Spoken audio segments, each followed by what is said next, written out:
നമുക്ക് പോകേണ്ടത് ദാ കാണുന്ന മലയിലാണ്. ഭൂട്ടാനിലെ പ്രസിദ്ധമായ ദി ടൈഗർ നെസ്റ്റ് മൊനാസ്ട്രി. ആദ്യ തവണ കയറിയപ്പോൾ എക്സൈറ്റ്മെൻ്റ് ഒക്കെ കാരണം ഓടിച്ചാടിക്കയറി.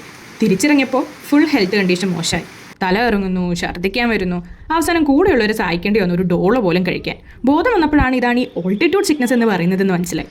അതുകൊണ്ട് ഇത്തവണ ഞാൻ ഫുള്ളി പ്രിപ്പയർഡ് ആയിട്ടാണ് വന്നത്. ട്രെക്ക് ചെയ്യുമ്പോൾ എങ്ങനെ നടക്കണം എന്ന് വരെ പഠിച്ചു ഞാൻ. അപ്പോൾ ആദ്യമായിട്ട് വലിയ മലകളൊക്കെ കയറാൻ പോകുന്നവർ ഞാൻ ഈ പറയാൻ പോകുന്ന കാര്യങ്ങൾ ശ്രദ്ധിക്കണം. മറക്കാതിരിക്കാൻ ഈ വീഡിയോ ഇപ്പോൾ തന്നെ സേവ് ചെയ്ത് വെച്ചോ. Tip number 1. ട്രെക്കിങ്ങിന് അരമണിക്കൂർ മുമ്പ് ORS അഥവാ ഇലക്ട്രോലൈറ്റ്സ് ഇട്ട വെള്ളം ഒരു ഗ്ലാസ് കുടിക്കുക. ഒരു ORS പാക്കറ്റ് എക്സ്ട്രാ കയ്യിൽ വെക്കുക. അതെന്തിനാണെന്ന് ഞാൻ ലാസ്റ്റ് പറയാം. Tip number 2. ആദ്യത്തെ ചെറിയ സ്റ്റെപ്സ് ഒക്കെ കാണുമ്പോൾ ഓടിച്ചാടി കയറാനൊക്കെ തോന്നും. അരുത് രാമൻകുട്ടി, അരുത്. നോർമൽ പേസിൽ മാത്രം കയറുക. പിന്നെ വലിയ സ്റ്റെപ്സ് ഒക്കെ വരുമ്പോൾ ക്രിസ് ക്രോസായി നടക്കുന്നതും ബുദ്ധിമുട്ട് കുറയ്ക്കും. Tip number 3.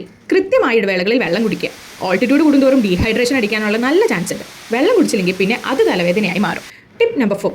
ഇതുപോലത്തെ 6 to 7 hours ലോങ് ട്രെക്ക് ആണെങ്കിൽ ബ്രേക്ക്ഫാസ്റ്റും ലഞ്ചും ഒക്കെ കയ്യിൽ കരുതിയാൽ മാത്രം പോരാ, കൃത്യമായ സമയത്ത് കഴിക്കുകയും വേണം. Tip number 5. ആ ഒരു എക്സ്ട്രാ ORS പാക്കറ്റ് ഇപ്പോഴും കയ്യിലില്ലേ?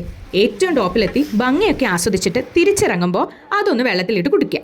ഇതൊക്കെയാണ് രണ്ടാമത്തെ തവണ ട്രെക്ക് ചെയ്തപ്പോൾ എനിക്കൊരു പ്രശ്നമില്ലാതെ താഴെ എത്താൻ സഹായിച്ചത്. നിങ്ങൾക്ക് എന്തെങ്കിലും ടിപ്സ് അറിയാമെങ്കിൽ കമൻറ്റിൽ പറയണേ. നെക്സ്റ്റ് ട്രെക്കിങ്ങിൽ പരീക്ഷിക്കാമല്ലോ.